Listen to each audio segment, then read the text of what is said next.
Morning, everybody. Yeah, we're just focusing. Hear the beautiful chant to Shiva.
Vinakata Tai Tai Vinakata Nirjana Jayate.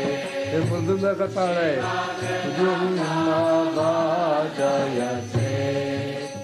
Vinaka. Vinaka. Vinaka. Vinaka. Nadita. Vinaka.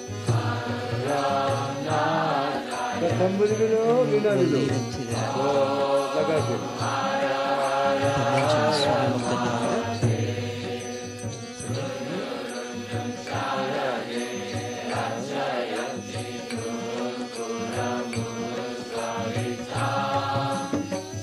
Nada.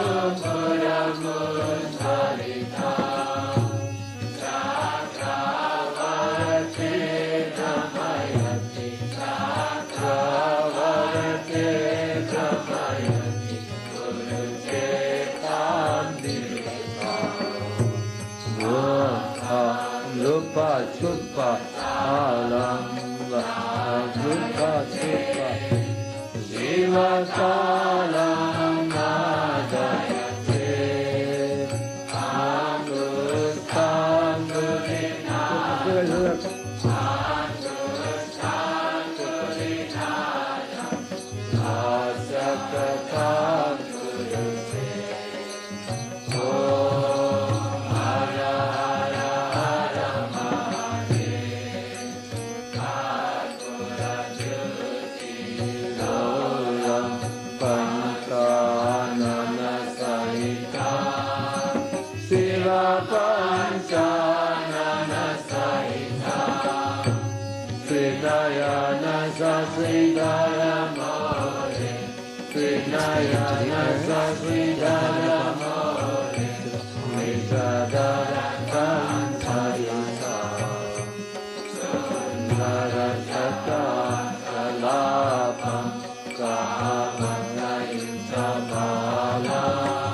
anustam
Meva Pratidina Patana Kurute Shiva Patana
Turn the recording off now.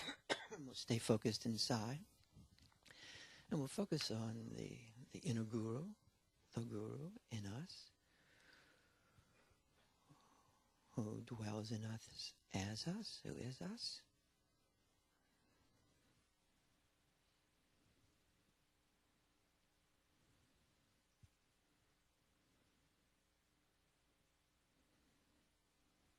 And from that place within our own selves, we'll extend to each other the light of awareness.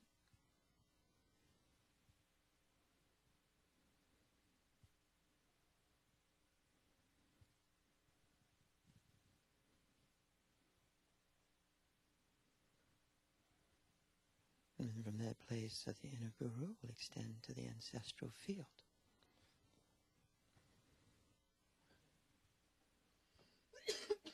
The guru extends to the guru. And from that place within ourselves, we'll extend to the yogis and holy people and great teachers and gurus who personify that experience so completely that it becomes more visible. We'll extend to them from the same place. And then we'll unify them as one, and we'll extend to them in a unified manner. That way we're freed from prejudice. And then we'll extend to the different traditions, all manifestations of the guru in time and place. We'll extend to the different traditions that mix in our body.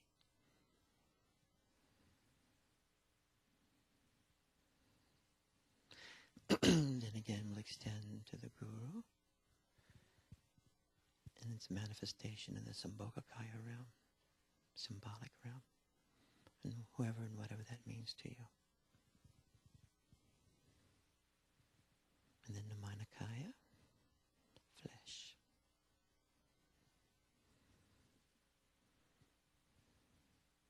So all those extensions we're doing is really a form of Guru Yoga, as we know.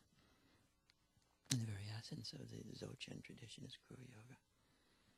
The light, extending to light. And as we know, two awarenesses are better than one. So we'll stay with our eyes closed a little bit. And we've been focusing on desire and fixation, mostly fixation, and then following Panam Rinpoche's teachings that fixation is a singular problem, and that fixation can undo our experience of awareness. We've been exploring that. And last week we explored desire. And we explored the mentalization of desire.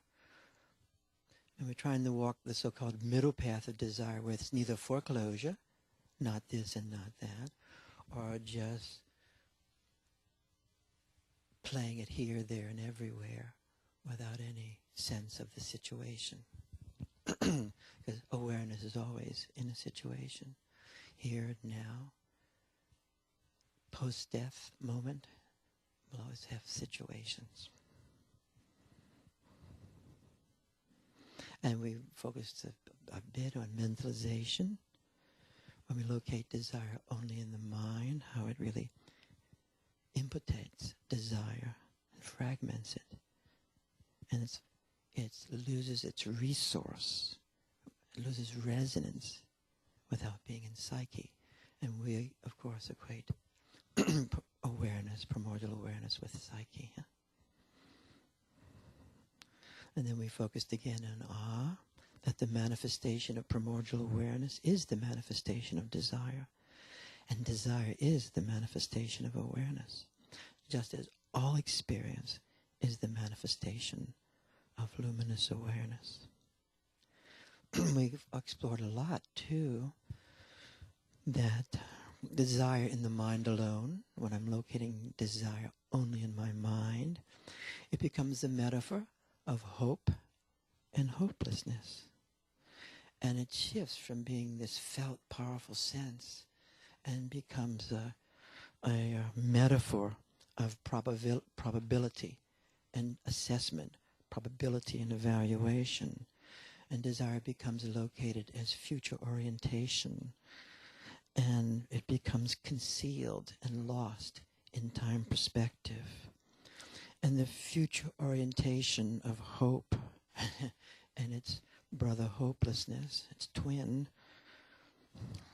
or feeble attempts to overcome the indeterminateness of experience. That's where we began with Pen and Rinpoche's teachings, the very indeterminateness of experience, the unpredictability. Impermanency has that connotation, but I know for myself, indeterminacy gets me more worried. So hope and hopelessness are scales in the mind, and desire becomes located in the scale of a cognitive psychology, lost in probability. Highly valuable, highly probable. Whew, hope. Wow, highly valuable, completely improbable. Hopelessness. Wow, really not valued at all, but highly probable. Hopelessness. Wow, really terribly valued, hated, but highly improbable. Whew, hope, huh? And that geometry locates many of us a lot of the time. And with that, the dissolving of the power and the potency of desire itself. And that is what we're exploring. A-okay? And then we got perhaps distracted a little bit, but that desire, actually to know our own desire, to feel our own desire is quite an accomplishment, because our desire can easily become the function of the desire of the other.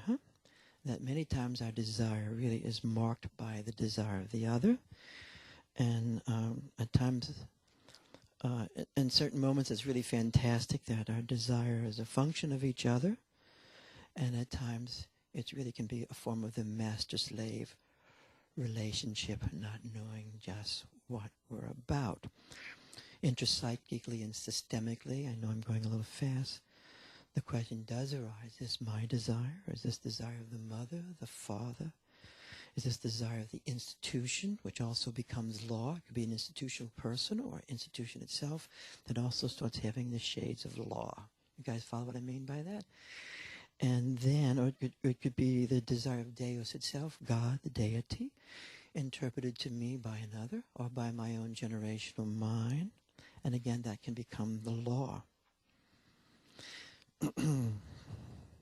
When that happens, desire itself starts to dissolve, and subjectivity can become a subjugated state, and then you live in subjugation to fear. When it comes to fear, you have to watch the content. There's all kind of, as the studies of amygdala know, and I forget the man's name who's a great expert who won the Nobel Prize one day. Amygdala? Anyway, we'll get that. But what happens is you have different frames that arise out of fear. But actually, sometimes the fear is your own, and sometimes it's a function of the others, which we've internalized. We all know this, right? But, and also desire can also be a function of the generational field. And desire floats and can be transmitted within the generational field. And it can be also situated with the unfolding of the family system. Your position, my very position in the family system, can be an organizer of desire. Right? We know this. So within the family field and the generational field, it's actually desire and is often a transmitted phenomena. Even when we think in terms of object relationship, we think, oh, there's Erin, and she's an object or a subject, depending how we look at it. But actually, in the more subtle forms, it's the negotiation of desire that is within and through the objects. And to understand that really can liberate us in terms of how we're making object choice. I might be making an object choice on what I'm deeming as character, but actually the compellingness of the desire in that person that I'm used to, and it's a replication of old situation, of an old paradigm that I've been in. You guys follow what I'm saying? So, and this is really one of the great contributions of Lacan in trying to understand the mystery of desire and being desired, right? Everybody doing okay with this? So the history of desire is often concealed and foreclosed. And in many forms of religion, in fact, in all forms of religion, because this is the very nature of human nature to do this sort of thing, and whether it's in early Vedanta or forms of Buddhism or Christianity and others, desire is considered the source of suffering, okay? Each in its own way. And samsara, or whatever they call it, is considered a function of desire, this world. And so nirvana, or nibbana as it's sometimes called in the Pali, is to be free of suffering, which is also to be free of desire. Release yourself from all desire and you have no more suffering. And the desire and the demand, if you wish, of such traditions is that you have no desire. So there can be a foreclosure of desire. That's what I'm talking towards, a foreclosure of desire. One way we can deal with desire is foreclosure. Another is just the wild acting out of everything, anything, whenever, without any recognition of the situation. You guys follow this? So maybe there's something in between foreclosure and the other.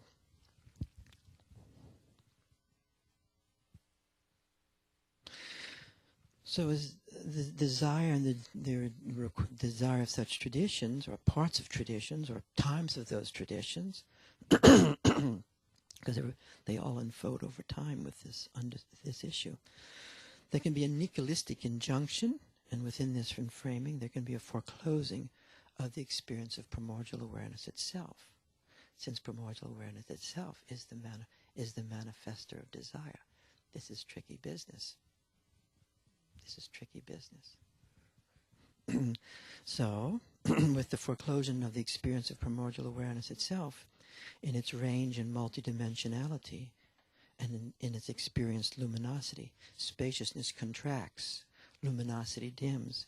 And this is really one of the great powers of the Vajrayana in that development of Buddhism, going from Mahayana, it opened up the different dimensions and opened up the breath of emptiness, that it became luminous radiance, opened up the Sambhogakaya dimension in terms of the deities and devas and realms, and in the Vajrayana, really the integration of desire as method, and then everything becomes method, everything becomes path, and integration becomes primary method, if you wish, into the awareness state, into Rigpa, into primordial awareness.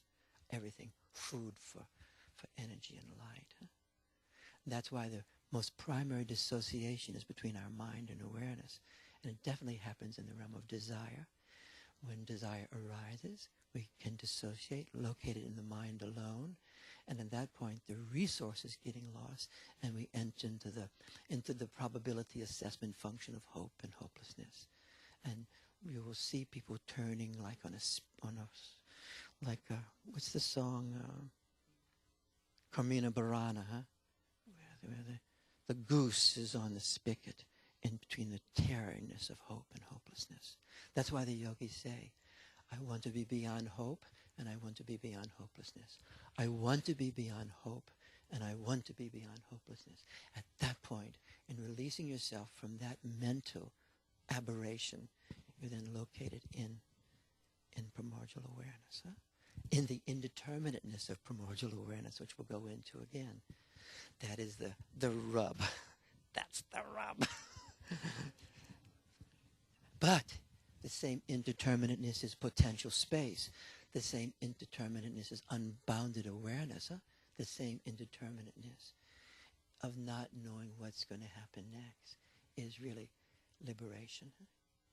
You guys following how they think? So we now move on. A quick review. Since the manifestation of awareness is the manifestation of desire, the very foreclosure of desire can also, and this is not Buddhism alone, can imply a foreclosure of Nirmanakaya, this land of flesh and this land of desire. And there's this profound evaluation of the world as a method. And the human world, no question about it, is the world of desire. No question about it. Actually, I've been told desire created Baltimore. Isn't it amazing? You know, it did. Desire created Baltimore, and desire also created me and you. Desire created us, and desire actually creates the seminar. If you come with desire. Now, if you're here for other reasons, you're with me. You need CU credit, or well, that's valid enough too. Okay, I guess, yeah. But it won't have the same rasa. That's why if you have desire for that, then rasa, mahasukha will arise over and over again. Mahasukha and desire are in oneness with each other. You guys follow this? So, desire is actually the very source of creativity. If you read that great Tantra, one of the early Dzogchen tantric texts, the sovereign goddess or the sovereign lord, depending on who's the translator, huh? And she talks as I. It's my desire. I bring all this up out of my desire. You are my desire. You know, it's really quite, and it's really one of the great Dzogchen texts. Huh?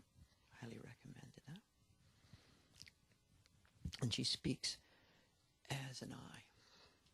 That's where we're going today. And I'm so happy because we're tomorrow Shiva Arti, who also is the sublime I. Huh? Shiva is Aham, I am. There may be more I to Dharmakaya than we know. So the foreclosure of desire, the dissociation of desire, the cutting off of desire can create within the personality dissociated states and a kind of dissociated personality. And it can be an internalization of nihilism.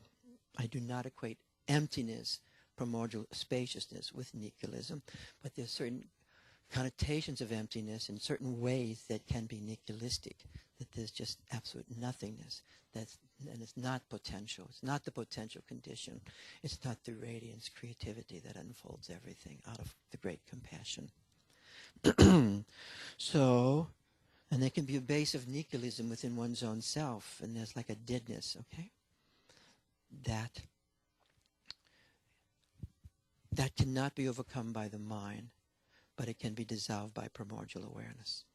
That is why, with its healing and psychotherapy, meditation, the capacity to access primordial awareness, the capacity to hold primordial awareness, and the capacity to transmit that is really profoundly useful in this world for ourselves and others. The early teachings of emptiness and voidness were not, in my book, the fuller and later understandings of the unfolding of the luminous potential space found in the Mahayana and Vajrayana. And there's all kind of texts on this, and we could be easily distracted about this, but we're just giving you some opinions. Now we're going to go to the point of the question, which we touched last week on, the negation of self. No self, no problem. No self, no desire. And as it's said and heard, that language is language is something of being. the house of being. Language holds being. So in the traditions like Dorjen Rinpoche and some of the Dzogchen traditions and some of the Mahayana traditions, language, understanding is very, very important. In certain forms of Buddhism, it's much less important. But language is the house of being from this frame. And language actually is an expression of being, and being can be communicated through language and words. As Bodhidharma said, beyond words and language, there's a transmission that does not belong to any tradition. It's the very nature of human awareness itself, and that is the Buddha. But he also did a lot of writing on these things, and he used language a lot, because also within language, within that phrase, when you hear that phrase, it can happen to you. Within language itself, there's a transmission that is beyond any tradition, that is the very nature of human awareness itself, which is also the Buddha. You guys following this? There's always a doubleness. So the symbolic realm and the real are very much in oneness. You with me? And we'll touch on that in a few minutes. It's okay how we're going with this, right? It's a little intellectual, but sometimes thinking is really useful. So we're going to continue on right now. So there can be a negation of subjectivity in all religions. You might have noticed if you've been initiated in a few, okay? And in doing that, whether you call it negation of self, negation of subjectivity, or even negation of mind, there can be ramifications for that as the negation of the manifestation of primordial awareness in the felt sense of that.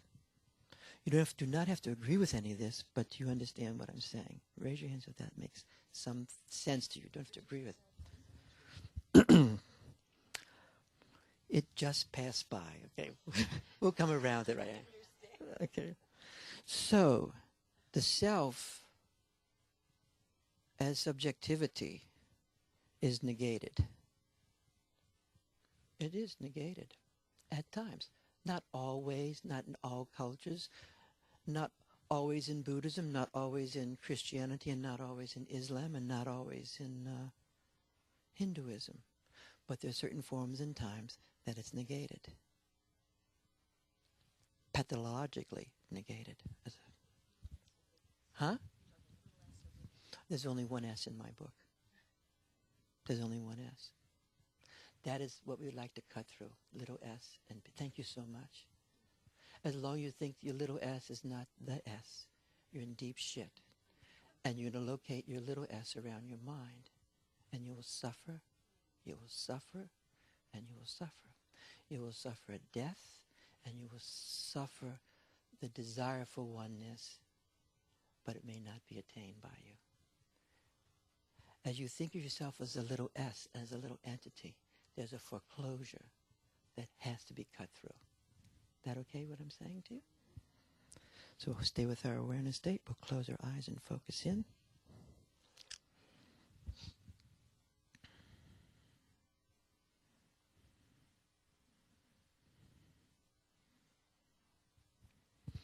The way she's just talked right now is a dualistic form, a non-dualistic form of thinking that forecloses the dualistic aspects of existence.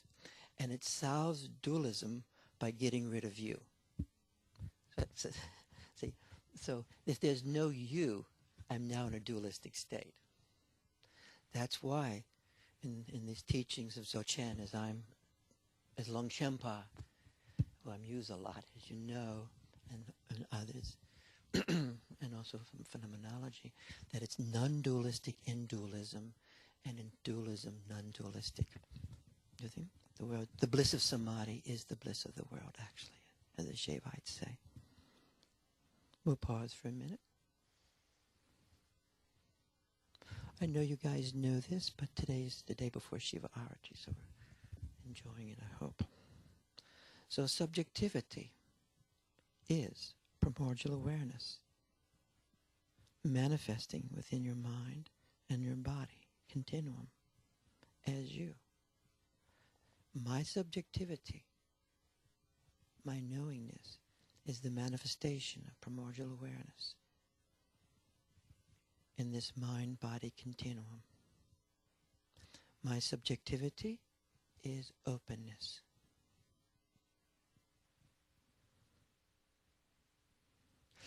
the metaphor of subjectivity can float. Like most language is metaphorical, as we know. So sometimes when we use the word subjectivity, we may mean our mind. And then I'm located in my mind, and then I'm really in the subject-object duality, which is very hard to bridge, sometimes through touch, sometimes through a shared idea, sometimes through shared memory, sometimes through shared fantasies, shared affects, like hate. Hate actually can really bring us together. It does. And love-hate mixed together can really do it. So being located in the mind alone is actually being in a form of subjectivity, and many of us, including yours truly, would equate themselves with the subjectivity of the thinking function, or feeling function, or memory function, or sensation, or the whole thing. Then one day, there's a shift is made, and the awareness begins to manifest itself, and so one begins to shift and becomes aware of their mind, and begins to have some space between their mind and their thoughts and their affects and sensations. One is entering mindfulness, or one is entering Winnicottian transitional space, that intermediate area of experience, the place where the self is really felt, the non-conceptual self. So in that moment in mindfulness or in transitional space, actually subjectivity for the first time really begins to arise in one's own self. Unfortunately, you don't have to have this kind of thinking with this to take place in us. It happens in life, totally natural. This type of talk is an aberration, okay? So as the awareness arises, you become aware of your mind and your thoughts. But also this happens in love all the time, because love, rather directly, is always direct perception. So in love, in the arising of transitional space, in that intermediate area where you're not located simply in your mind, the person is not just a thing, not just a fantasy. At that moment, awareness meets awareness in that transitional container. That is a great opening, huh? And it happens in nature, it happens all over the place. But it's really good to know about it. Then healing actually raises to another level at this moment, huh? And truly meditation becomes more than just a relaxation method at this place. Now, so subjectivity really begins to manifest itself, and the self begins to manifest itself. It's no longer so enclosed, huh?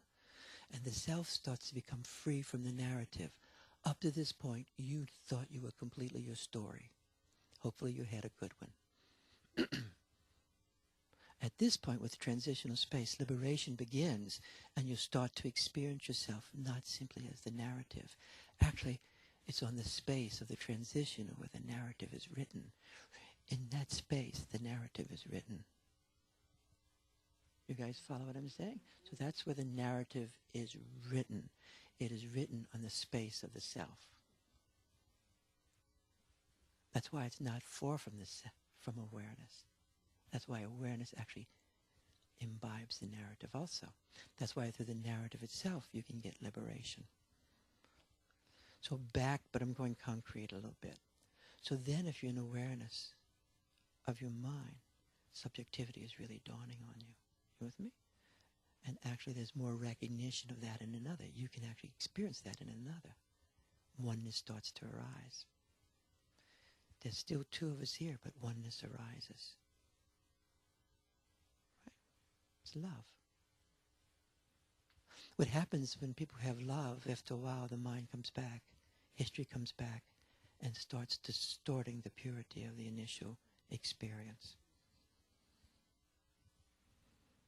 Then we'll pause there, because that's a lot already, huh? And then we'll take the next leap when you start becoming aware of awareness itself. Your personal awareness becomes aware of awareness itself in a direct way. You're gazing into awareness itself. Transitional space now starts to open and become vast. Huh? Vast. Infinite in its horizons. And now you really are entering the kayas. You with me? And you don't have to be a special sort of person for this to take place. It happens all the time. But sometimes when it happens, people have no context for it. So it's very, very disturbing, terrifying, and they contract and close the door one more time. You guys follow what I mean by this? So as we become aware of awareness itself, the field starts to open up in great power now, huh? And therapy can take place in this, and meditation, and we start to realize that this awareness goes beyond our body boundaries. Wow. That is an amazing discovery, huh? An amazing instrument, huh? To be able to extend awareness in this world and not just beg and pray for help. Can you spare me a dime? So you can go beyond just that sort of phenomena, and you start taking the Shakti unto yourself. You with me? For the sake of yourself and for other people. And you start invoking those dimensions in yourself as yourself, the deities. Those who are outside you, you begin to know are within you as you. So first you start feeling the field. You feel the chi, the Shakti. You're in it. You feel the resonance of it. And that may be a while. But slowly but surely the alchemical process is now working within your body. And when your body starts having enough energy in it, chi, light in it, and the container is being formed, then the kayas begin to open. And at that point, the Manakaya begins to reveal itself to us more and more. Flesh, illuminated flesh, Sambhogakaya, the deities, energies, vortexes, and Sambhogakaya, or Dharmakaya, Shiva, pure awareness, pure potential, unbound, all manifesting in us as our own subjectivity, as our own subjectivity, as our own subjectivity. Subjectivity extends and expands and becomes what it can be. Primordial openness, I'll come back in a moment to that. Primordial openness in you is this awareness, this sunyata, this openness. And awareness starts becoming experienced as the openness of the field. So that's why when you do a pass-through, awareness passes through awareness, subjectivity passes. That is the true intersubjective experience. The true intersubjective experience is not me being in my mind telling you what I'm feeling and then you responding to what you feel I'm feeling and that sort of thing. It is much more profound than that. Raise your hands if you're understanding what I'm saying. All the great healers can do this, whatever tradition they are in.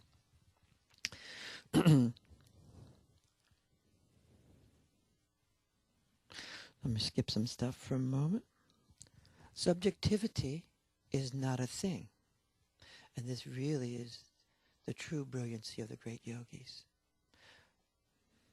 Subjectivity is not a thing. And subjectivity is not an entity. And for us in the West, for the most part, subjectivity, human beings are entities. Even God is an entity, except a big entity. Everything is entities, little entities, big entities, and substance. You guys follow this a bit? Say yes if you do. So for the yogis, whatever traditions, awareness is not a thing, and awareness is not an entity. As you and I get over that very bad habit of considering our awareness an entity, at that moment, the fear of annihilation dissolves. We should close our eyes. As long as you think of yourself as an entity, and you think of everybody you know and love as entities, you will suffer from annihilation anxiety, fear of death. As you begin to realize that to see a human being is to see this complexity of entity, feet, nose, ears, tongue, mind, 2 and 2 is 4, words, and also non-entity, non-substance, awareness, subjectivity. Subjectivity is not a thing.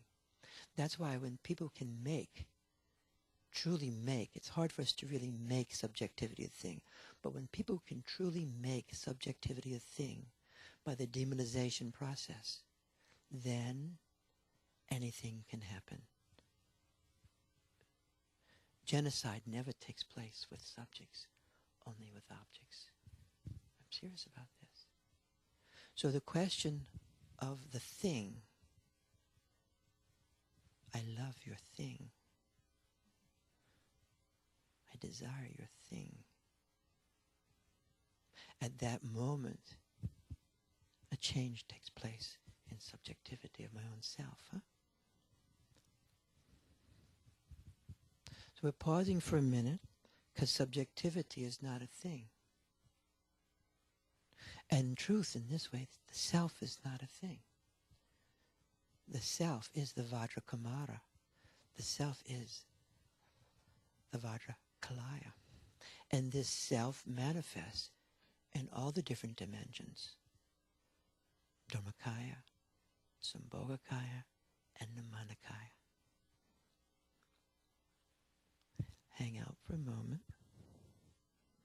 So personal awareness, John, who's a visitor today, his personal awareness, his little s is the S.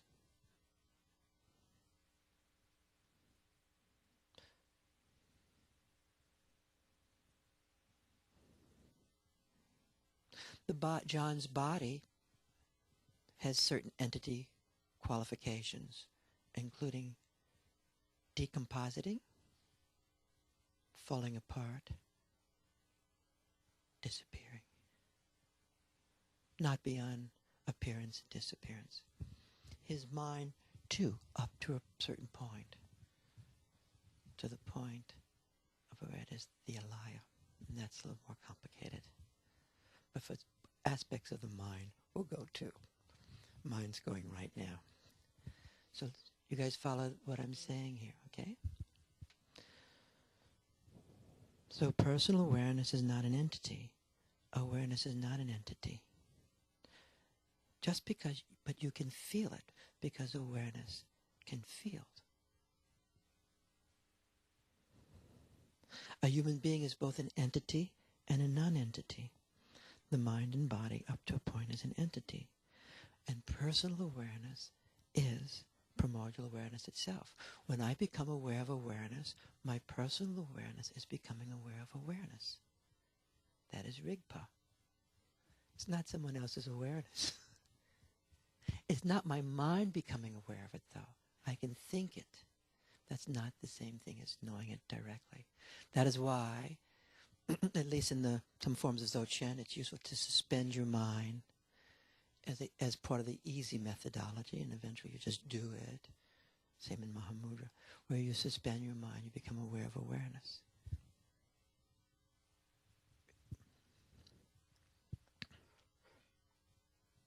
As you and I know the self in ourself, or know awareness in ourself, or know subjectivity in our own self, we can know subjectivity in the otherness.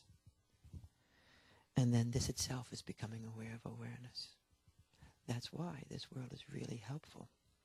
Because if I can feel awareness in you, or I can actually experience subjectivity in you as you look at me, within my own self, my awareness can come further. And there's no question that for many people, subjectivity and awareness is a foreclosed experience.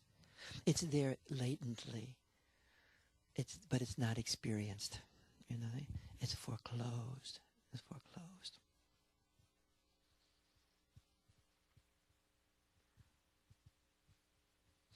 So to me, this is really one of the secrets of Dzogchen and Shaivism, is that awareness is not a thing, and neither are you in your you-ness, in your essential awareness, in the great expanse, in the heart essence, a thing.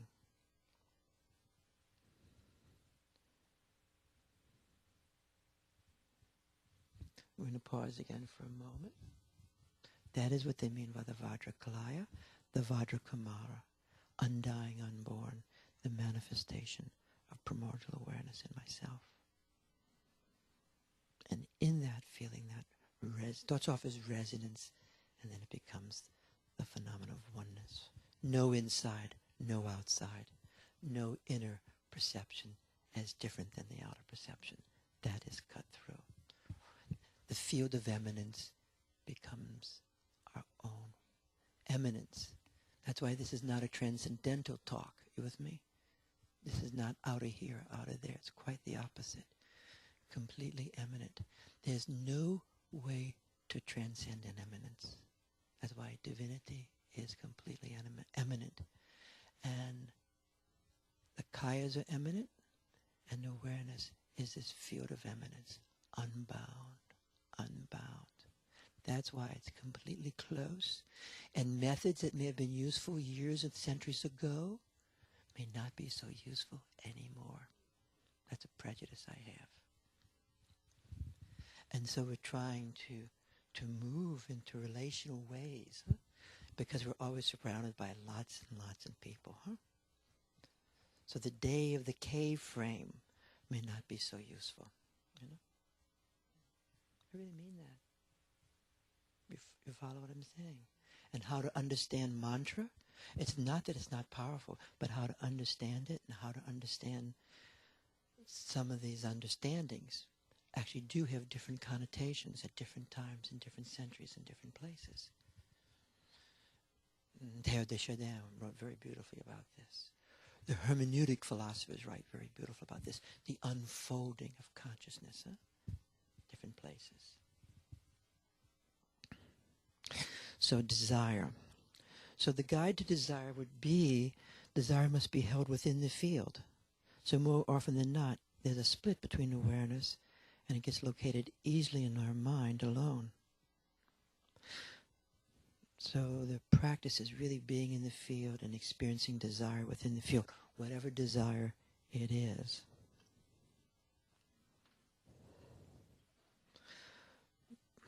Then the potential of desire begins to come through. But it may not come through how you thought it was going to come through.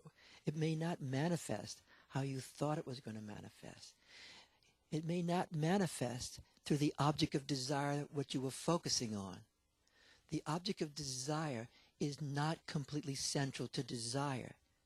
In certain ways, the object of desire may be incidental to desire. Not always.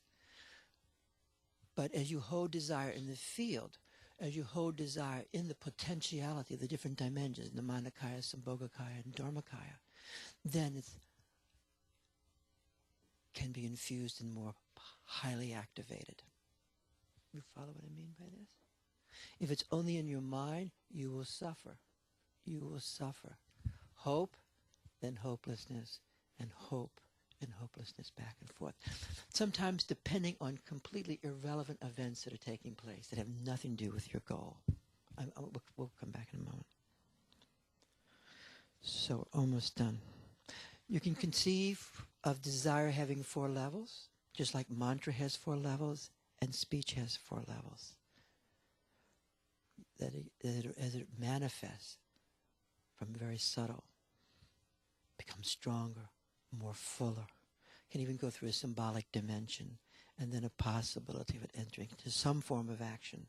But it may not, as it rises through, if you're holding it in the field, it may not necessarily be the same format that you thought it was going to be, that your mind thought it was going to be. Say yes if this is making sense. So, we've been through a lot about the 4 levels of speech, so we're not going to focus on that so much. From very subtle to crystalline forms of energy to sound, symbolic, and then language.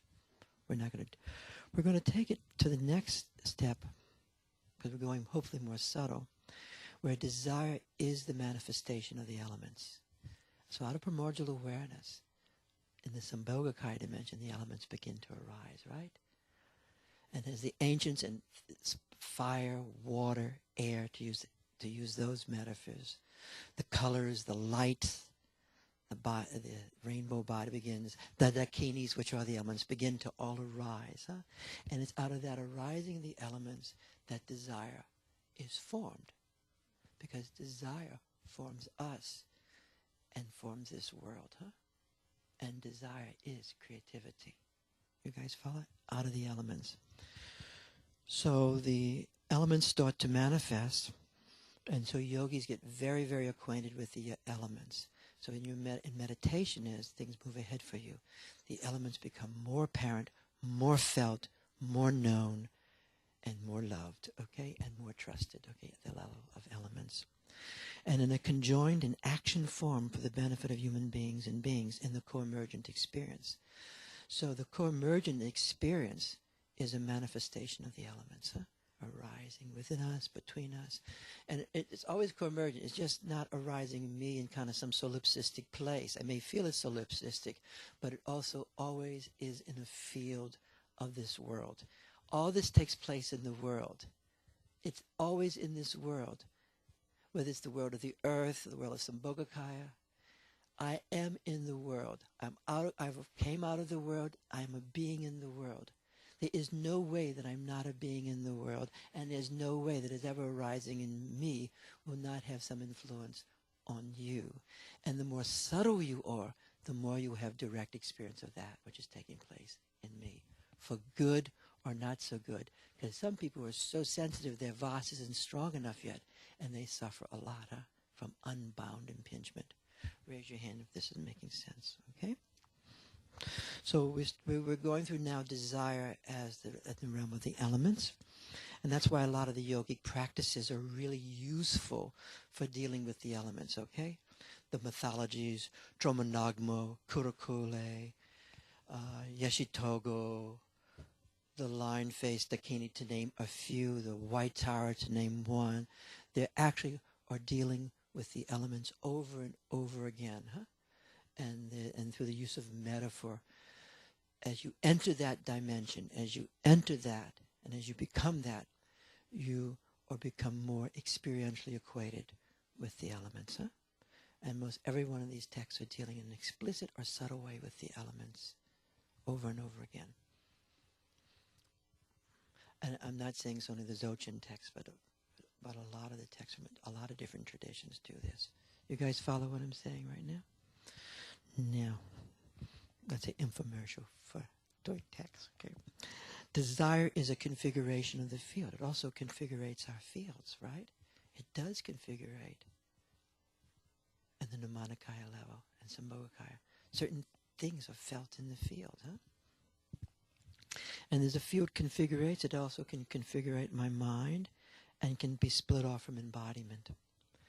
So you're located only in the mind of thinking, feeling, sensation, memory, and fantasy. It can create dissociated and trance-like states. And then one is unable to use the unbound field of awareness or the cosmological support. You just become a psychological creature. You just become a psychological creature. That's part of the pain of our century, right? Cosmology is sort of done away with. Now, so the elements. Where do the elements appear? They appear in the heart essence. The elements make their appearance in the Hridayam. Raise your hands if this makes sense to you. Okay. I'm just trying to see where everybody's at. So the elements arise in the Hridayam. So all the elements, the source of desire, arises in the Hridayam, the heart, the great expanse, the Nindig. So desire, as it arises in the heart, though it may be felt elsewhere, as it arises in the heart, it does arise in the heart. That's why one of the major ways of dealing with desire is by bringing it back into the heart essence as it spreads and gets split and dissociated out of habituation. You bring it back into the heart for empowerment and metabolization, like opening the seeds. That's why when they speak about seeds of desire, that's actually, they really mean it. It's seeds. It is energetic, crystalline seeds that are rising. That's why as the subtle body emerges, you'll see more crystalline drops. That's actually, and it permeates the entire body. You follow what I'm saying? So, the Hridayam, desire must be held in the heart, and subtle desire arises out of the heart. Sometimes in certain traditions it's described as the what do you think of the lotus leaves? The lotus of the heart, and there's these leaves, petals, and this desire is petals, but it's trying to use a metaphor that out of the heart essence, the source of the light, it's actually manifesting in me as me right now, and that is the manifestation of desire. So say I have a desire to give this talk, so that's how this is arising from me, huh? And then it rises out of the subtle energy, becomes more densified, becomes action. Right? So the most powerful way of working with desire is in the heart. Not trying to destroy it, not trying to dismantle it, but holding it for what it might bring forth in the light. Almost done. Yes, sir.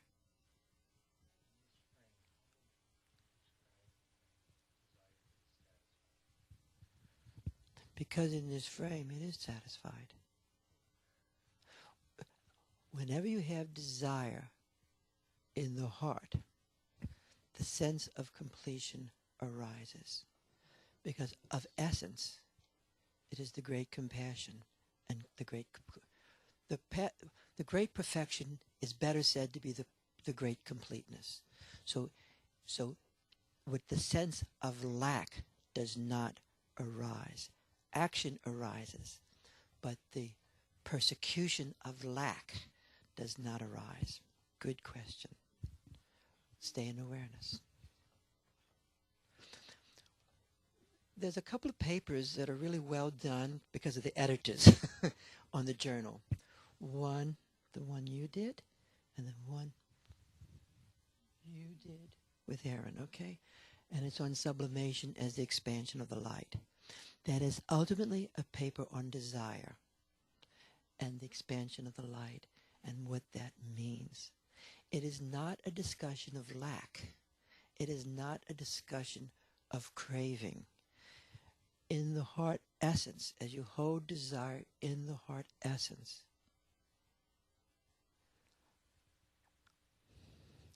lack, craving, and ultimately fear is dissolved, okay? The last will be fear. You guys following this? But the only way to know this is really to practice it by bringing everything into your heart essence. But first, to bring it into the heart essence, you want to open it.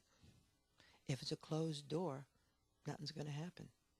That's why we extend so much, and we open up the lower chakras and go into the earth and feel the column of light arising. Then the alchemical process can take place. You following this, Michelle? Then the alchemical, this is alchemy. This is the vase, the furnace. And the alchemy is desire itself, the arising of the viscous liquid bodhicitta of the heart essence. Almost done. So the source of light is within the tent of the heart. It's phusis. Phusis means emerging, surging. And it's a word also that Longchenpa uses. The surges, this is how you feel. Desire just surges and craves and pushes, and you're going to. And then annihilation anxiety comes along with it if it's not going to take place. I'm serious. So all these very primary experiences that arise out of the lack of oneness can get recharted all sorts of ways. Stock market going down, things like that.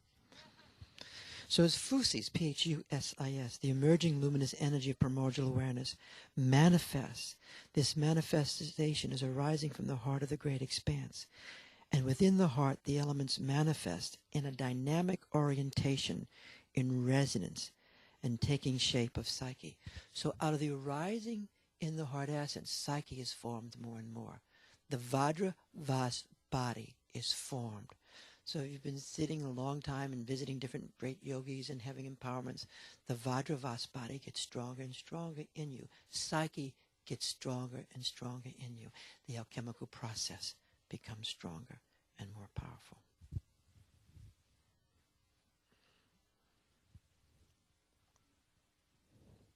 The psyche is experienced as the drops. Psyche is the drops. Or spheres, S-P-H-E-R-S, configurations of illumination through the body of light, becoming more explicit as the body of light. For most of us, in the beginning, the body of light is very implicit. You know about it as a wish. You know about it as a wish, or you know about it in dreams. You know, you don't even know what you're knowing, but symbols appear. So the body of light is hidden and unexplicit and even undeveloped within the human beings. So often that what one is experiencing is desire in its manifested state. So often the dilemma for all of us is we experience the manifestation and not the process of manifestation. And in losing the process of manifestation, we lose the source of the manifestation, which is the manifestation itself, because there's no difference. But we can lose it because it's so direct and obvious. Everybody okay with this? Almost done. So we're working on desire and how not to be fixated in desire. Whenever desire is located in our mind and it's not happening, and you go into the profile of hope and hopelessness, more often than not, annihilation states are going to arise for you. States of loss, states of death, states, whatever that might mean to you. States of crumbling into nothing. That's why I like that song we played last week. Extremes. States of everything falling apart. And it might be because I couldn't find my password on the computer. That's why when it comes to desire, you can have very poor people in horrible situations, people in extreme, fantastic situations, and yet phenomenologically, the connotations become almost similar, up to the point of view it's comical. You follow what I'm saying? Raise your hands if this is not making sense to you. Yes? It just... Yes. You've noticed that when people are suffering from whatever they're suffering from, they're suffering. And you can sort of objectively rate suffering, but really and truly subjectively suffering. And it brings all the same primordial qualities of annihilation, desperation, vast unhappiness, unpredictability, death, dissolving.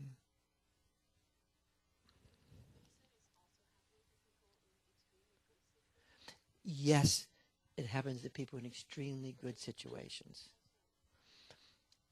Be a therapist for a few years. That's true. Yes. For me, it's the same. When one person loses a key, they have the very same reaction, and someone else has the same reaction, but they're facing death. Yes. It's a matter of this person disintegrates just as much as the one who's disintegrating with death. Yes. That is really great. And when you know that, then you're beginning to be liberated. Then that disintegrating and the knowledge of disintegration and feeling how it spreads with such equality, just absolutely. And when you honor that, when you really honor it, then that person is being seen by you. So when Marilyn sees that in a person and honors that in a person who's just lost their password on their computer, and disintegrative states start to arise, okay? To really understand that is to be in the field of direct perception. And when we don't understand that, we're going to find ourselves in a hierarchy that misses the radical truth of our life, okay? Almost done.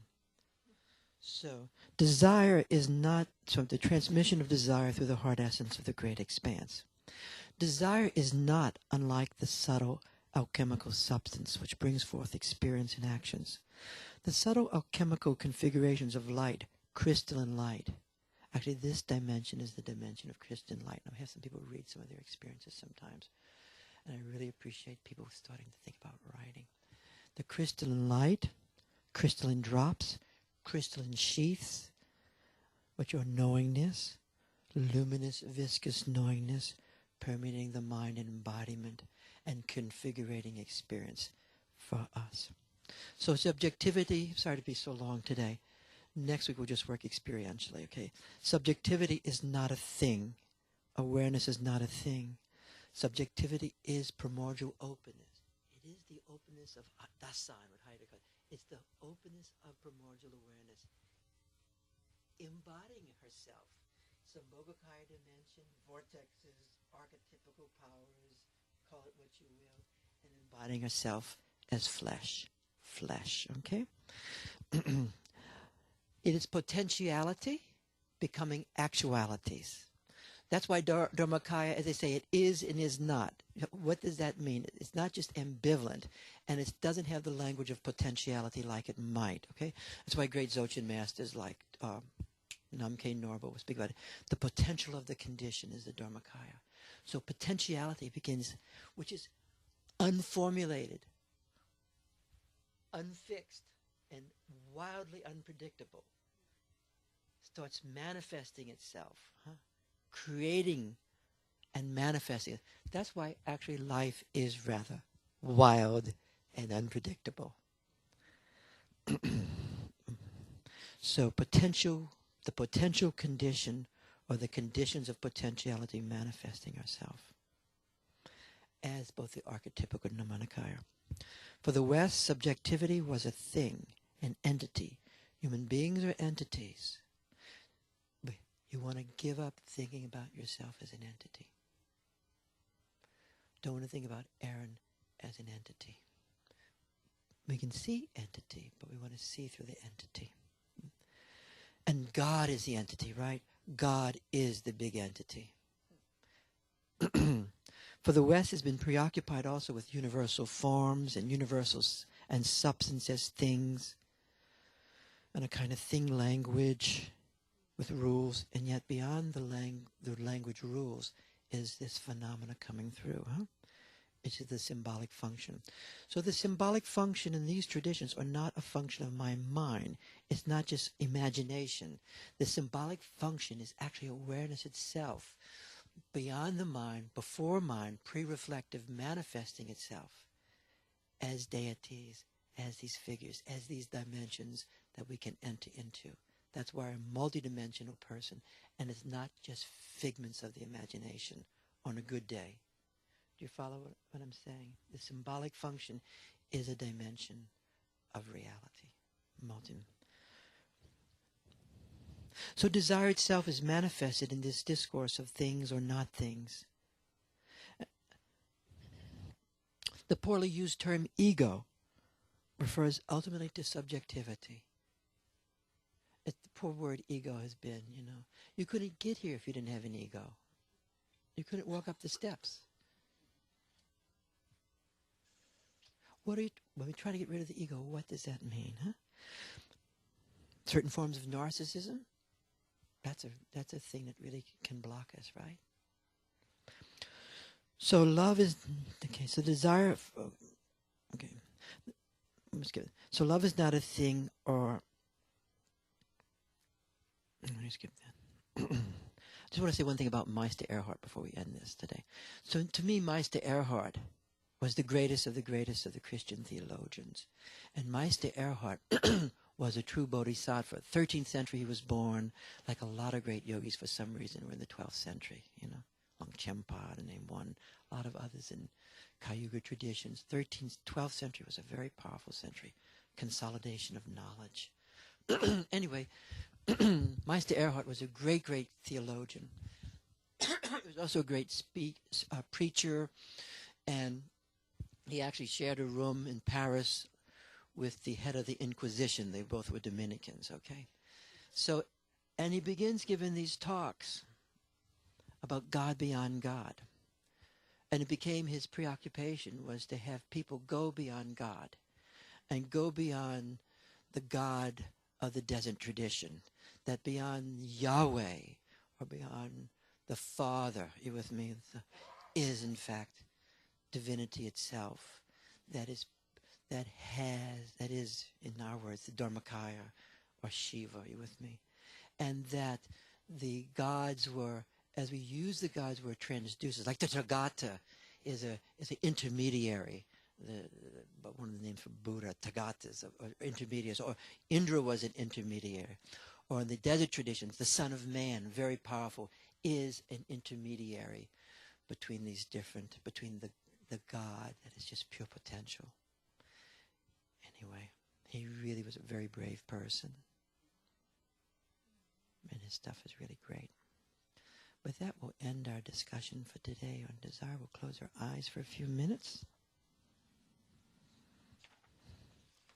I did speak a little bit about poor object choice as a function of desire. So just looking at the qualities of a person in your life, or persons, you will not be able to make object choice. You want to feel what desire is and how that person has desire. Do you follow what I mean? There's all forms of desire. There's the desire to adore. There's the desire to annihilate. There's the desire to mute. There's the desire to become the other. There's the desire to feed off the other. There's the desire to love the other. There's a desire beyond reflection to experience the purity of the other. There's a desire to know the consciousness of the other. So you want to lean into desire.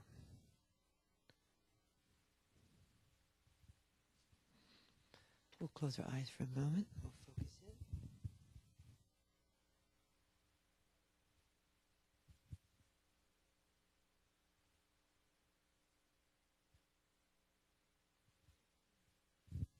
And then maybe at this moment you can feel the space of openness, subjectivity, knower, knowingness as openness. And as you and I know, subjectivity does not have to have a reference point of our mind. It can be vast, unbound. Subjectivity does not need a point of reference. Subjectivity is not the blue person inside your heart.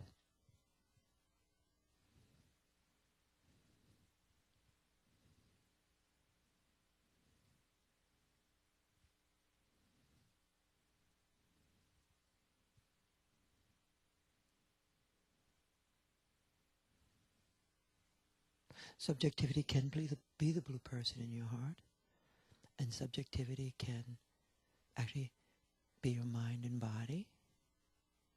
And subjectivity can be your touch. Subjectivity can be your thoughts.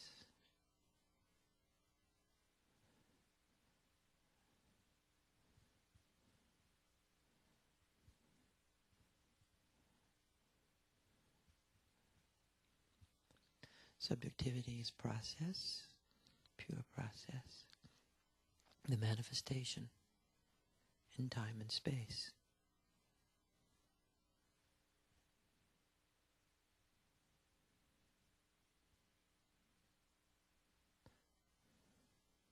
But that subjectivity that is in time and space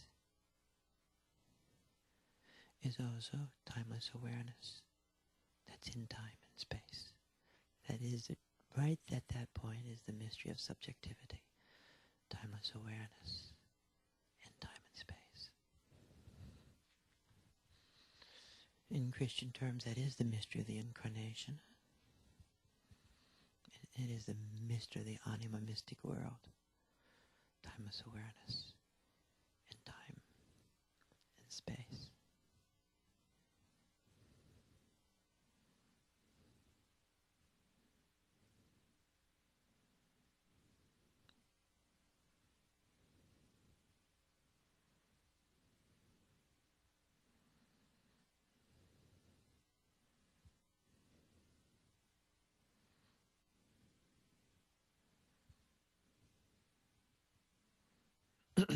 That's really one of the great practices, is really entering the human heart.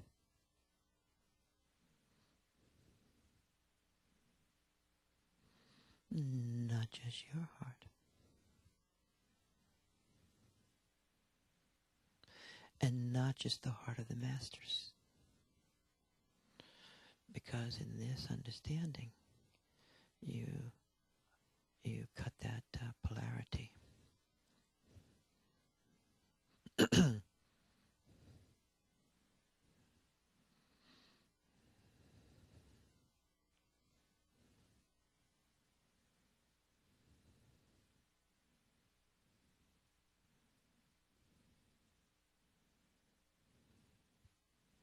So as we learn to enter the human heart, the light of the heart awakens within us the field, awareness to more intensity, more light.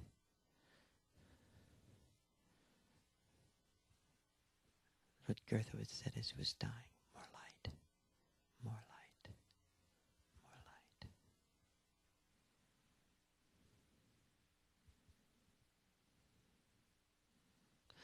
So I'd like is, without entering into a funny moment, let's just pair up with each other right now, but sustain your awareness.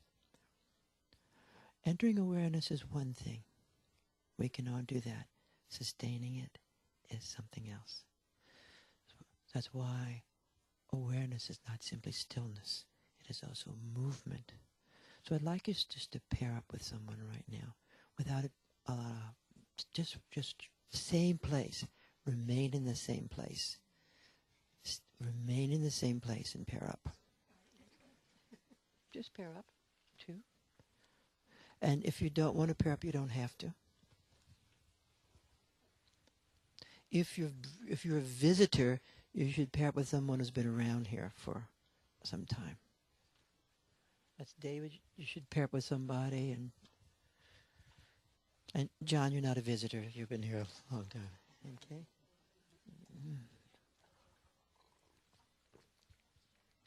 You want to hold awareness. And if you're by yourself, that's okay. So again, don't go in your mind for a few minutes. Just focus in. I'd like the people whose back are towards the wall, either wall, to be the helpers, okay? So we're just going to focus.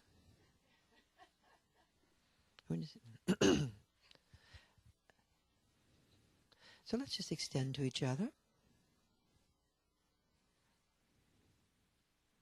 And if you're brand new, that's okay. But be willing to experiment. As Lord Buddha said, try it. See what fits for you. One thing does not fit for everybody.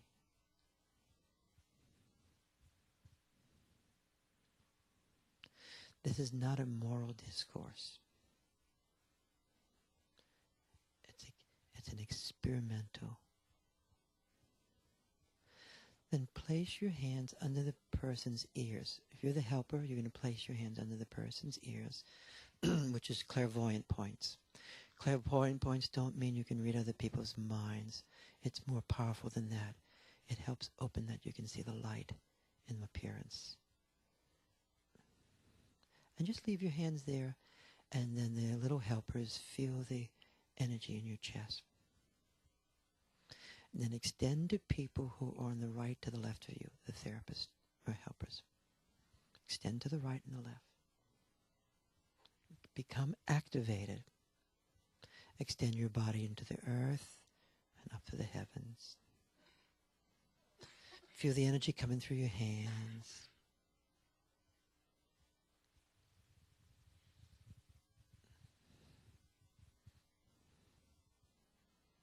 And then you're going to say, and it has to come from you, you're going to say to him or her, I'm going to gently pull you into my heart. And how you frame this on your own, but it's like a door. It's like a door. And you're going to pass through the doorway through me. You want to give a frame of why you're doing this. And then you simply bring them through the heart center. you can feel your heart center opening. It will happen co-emergently. And as you bring them in, let them be in there for a while. And then you can say to the person, let yourself pass through the column of light, and then I'm going to raise you up a bit. And then you will feel that person coming into your body, and then you raise it up. You stretch them up a bit. You don't have to always do it this way, but this way, if you gain mastery at this, then you can do this more informally with people. And then you raise them up, and you can feel their subtle body coming up through the column. So the two columns are in oneness, and that gives us enormous power.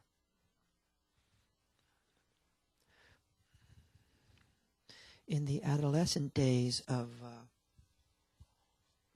Tantra, which have gone on a long time, the only way people thought this could take place was by having sexual intercourse. You with me? And so this arrangement became institutionalized and had a lot of power base to it, and a lot of difficulties, okay? And so then a lot of great yogis tried to transform these practices. You with me? Not because the intrinsic truth of oneness entering oneness, okay? But the paradigm itself was problematic when there was institutionalization going on. You follow what I mean? And so, but not really necessary, okay? And so the way we understand karma yoga is exactly this way, that human beings are vehicles of oneness, with me? The karma dakini, karma yoga, and also the karma mudra, and then also yana mudra. We don't think that is simply visualization. You with me? We think visualization is helpful for some people, but it's not as useful nowadays. We have rather it is the capacity to feel the archetypical dimension as your companion and entering into the goddess or the god deities. And then Mahamudra is everything, world itself and all the dimensions. Now just stay there for a moment. And you're going to say to that wonderful person in front of you, who you're actually experiencing the beatific vision with now, you're going to say, I'm going to touch your ears again. I'm going to put my hand under your ears, and I'm going to pull you through one more time. And if you want, you can touch my knees, and that will increase the energy. And then you pull them through into the heart essence. And you're going to feel that. You'll feel the opening, and then you can feel actually the release of the bodhicitta, the drops. Liquid light.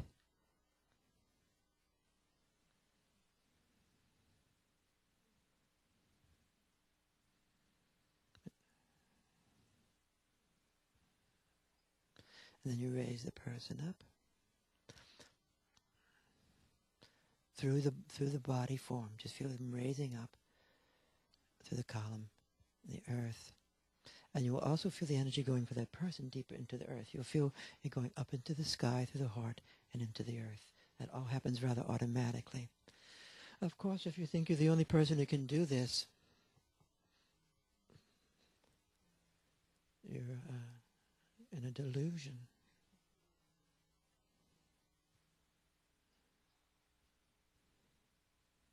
Or if you think only masters can do this, you're in a delusion also.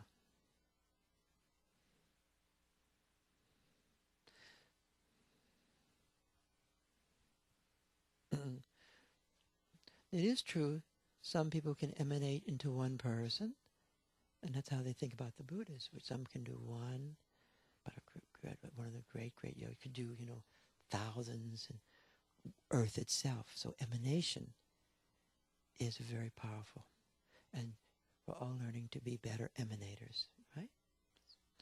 And people People can be sick and dying, and you have this capacity. So if you keep going to your mind, and you're not bringing your mind into this heart essence, which you really actually have, and you leave this to think clearly, the exact opposite will happen for you. So if you leave the heart essence to be a clear thinker, because the heart essence is the clear light of awareness itself, but out of the habit of dissociation, which we all have, and the cultural thought that we're only the mind, you really want to overcome that habit in a very direct way. And then in the most natural way of your life, you'll be able to transmit awareness to people. So now the therapist, the little helper, will now transmit energy to the person in front of you. Just transmitting, releasing. There's a releasing quality to it as you release the energy of the drops.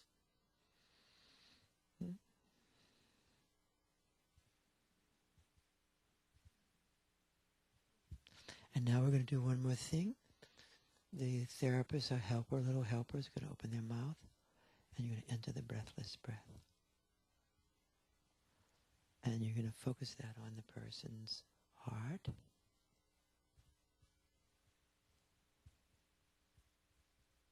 You can focus it on their face.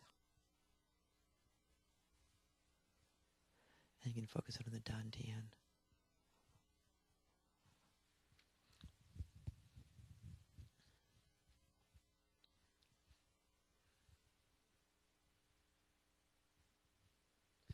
And now for a few moments while we're holding this, we're going to extend this to people we know and love who may be having difficulties, who are not here in this room with us.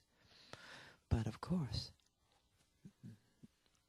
the field of awareness is multidimensional, and out of your own intersubjective love of that person, you will extend to them so directly.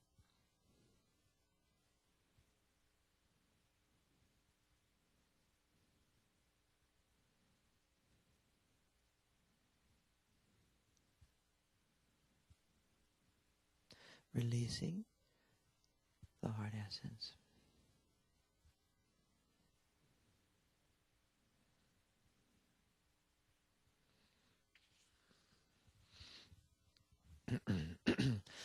The heart drops in the heart, which is the source of desire, as it manifests at this level, is very, very direct.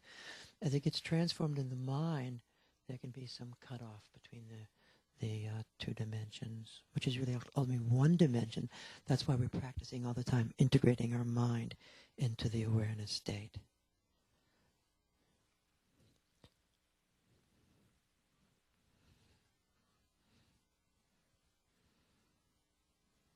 Then natural liberation, the very path of our life, becomes us. Becomes Dharma is exactly what's happening to me right now.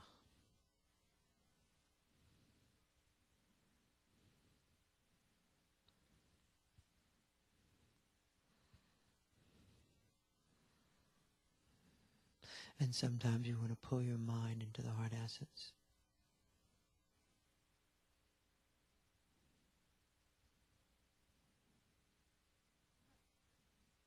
And sometimes when you have anxiety, you want to extend that energy. There's many different types of anxiety.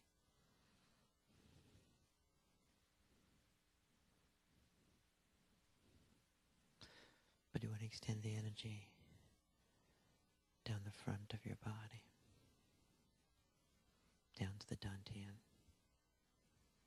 down your own body first. Whatever you do, you have to do with your own body first. Extend down your own body. Extend from the back of your head down. If you need more base, you can extend to your forehead. You can extend to your eyes. You can extend to the palate of your mouth. From that, you can extend down. From the back of the head down.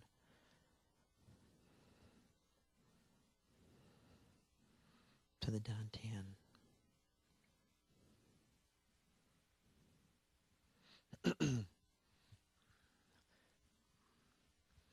And then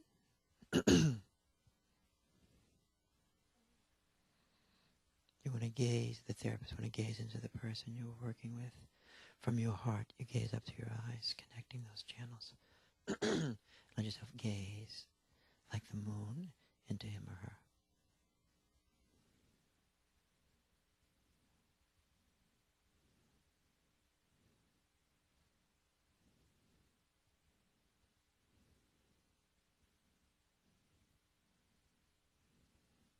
And feel through your whole body, through the eyes that permeate your whole body into her or him. And feel the resonance of oneness. So, I'd like everybody to practice this week. You with me?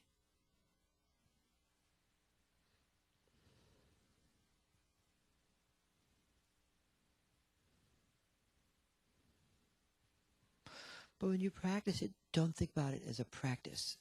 Think about it as a praxis, P-R-A-X-S. That it really is an ongoing orientation that is your own. Then the space will get bigger and stronger and fuller, and the body of light will be your own.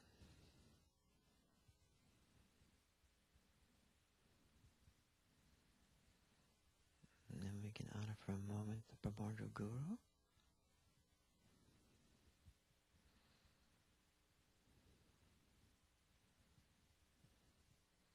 Making it all our own.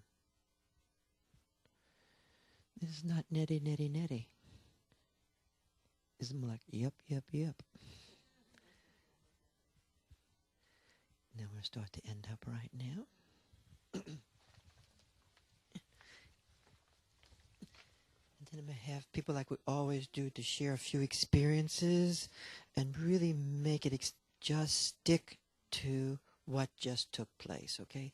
And you're learning how to talk out of experience, because the more your words are experientially near, then the more the words themselves will deepen and expand that experience in you and the person who's around you, because you're speaking from the field. Vajra speech. We can all have that. And I'm going to ask our friend here, who's going to be leaving the seminar. We loved having him here. Thank you, Rudy. Yeah, my status changes to visitor because I have a work opportunity in Reston, but I've been here a year in the field, and I want to thank everyone for working as they do all the time.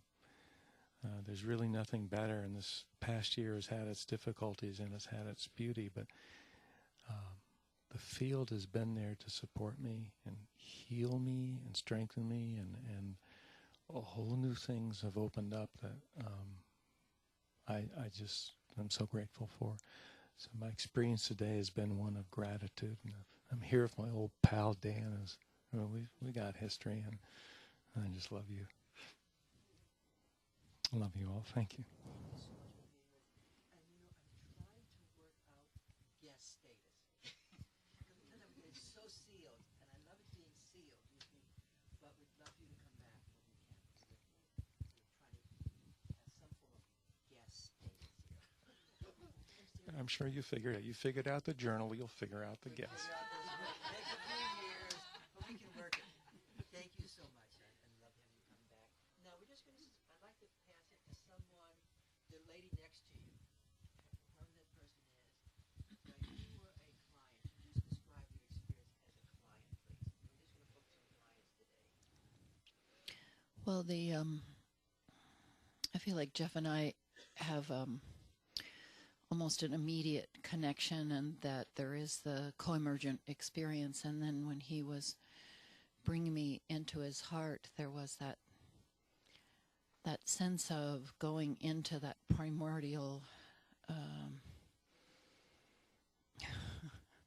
endless openness, the dark, luminous light that was edged by all of this brilliance. And then coming in when you had him do the breathless breath, or it was like that the light around. It was like the light around the dark, luminous light that was so bright and so golden would get just fire up and be totally luminous. And then I wanted to be sure that I wasn't just in my visual experience of it, so I really brought it to be sure it was settled in the whole of my being, and to feel that, because that I am that light, and we are that light, and it's like being on the edge of this ever unfolding light that just changes and shifts and brightens and dims and opens and closes and darkens and shifts. I don't know. It's just amazing.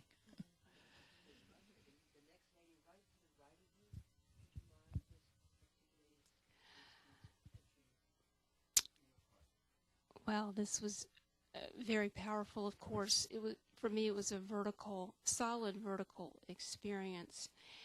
And yes, the light and the gold. And the Dantian and below was really lighter of an experience than it has been for me in the past. There wasn't that heaviness. And when we would meet every point together, it would expand and wonderful spaciousness.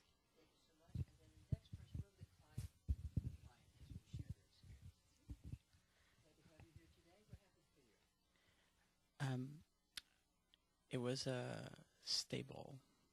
Usually when I have experienced this with Rudy or on my own, I tend to be very jerky. There tends to be a lot of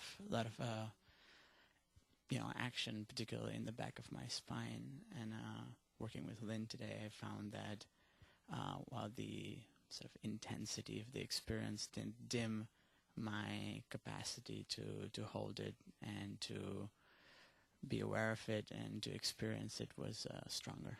Really cool. Glad to have you here. Thank you. And we'll pass it now to the next client. When entering the heart, I feel there is really a doorway there, and in a very physical sense, but it's a very warm and a safe and a mystical place, I would say, because it's hard to describe. But I just suddenly felt this enormous acceptance and warmth and security, and after that, the raising up stage, I feel like I'm really merging with the light of Barbara, and we're really becoming one. Yeah.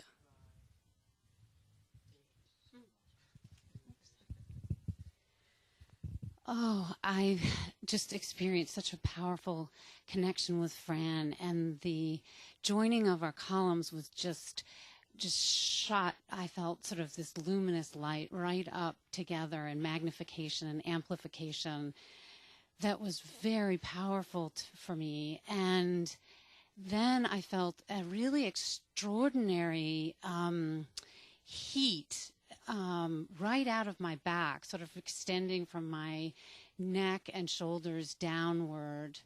It was just very connected and soft, and yet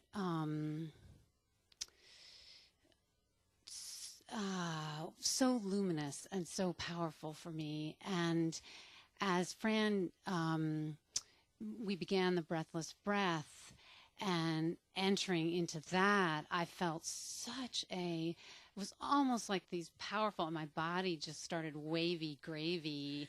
Sort of, I felt like these powerful waves just kind of going down from, and so it was very, very connected, and I felt very connected to Fran in a really deep way as well. So.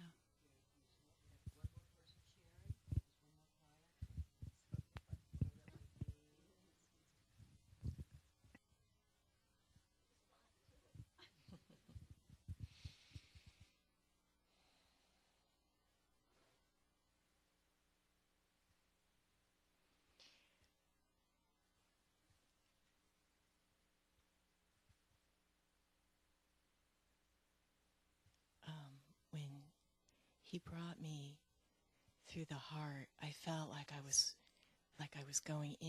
walking into a giant cathedral room that was empty. And as he pulled me up, the column of light, it felt as if there was a pulsation of the column of light. It was just this gently pulsing column. And I think you guided us into noticing both our columns. And that strengthened the power of the light when both columns were gently pulsing all the way down and all the way up.